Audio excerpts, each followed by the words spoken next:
హైదరాబాద్ నాంపల్లి కోర్టులో phone tapping కేసులో నిందితుల బెయిల్ పిటిషన్పై విచారణ జరిగింది. ఛార్జ్షీట్ వేయకపోవడంతో డిఫాల్ట్ బెయిల్ ఇవ్వాలని మాజీ అడిషనల్ ఎస్పీలు కోరారు. అయితే జూన్ 10నే ఛార్జ్షీట్ దాఖలు చేశామని పీపీ వాదించారు. కొన్ని కారణాలతో ఛార్జ్షీట్ను వెనక్కి పంపారని కోర్టుకు తెలిపారు. బెంచ్పై ఛార్జ్షీట్ లేదు గనుక డిఫాల్ట్ బెయిల్ పిటిషన్ వేశామని పిటిషనర్ల తరపు న్యాయవాది తెలిపారు. ఇరుపక్షాల వాదనలో విన్న కోర్టు తీర్పు రిజర్వ్ చేసింది.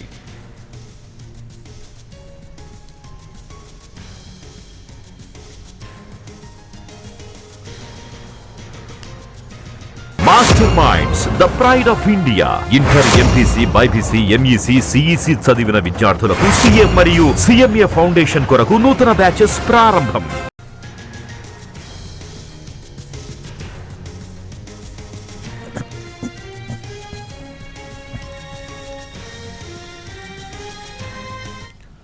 హైదరాబాద్ నాంపల్లి కోర్టులో ఫోన్ ట్యాపింగ్ కేసులో నిందితుల బెయిల్ పిటిషన్పై విచారణ జరిగింది.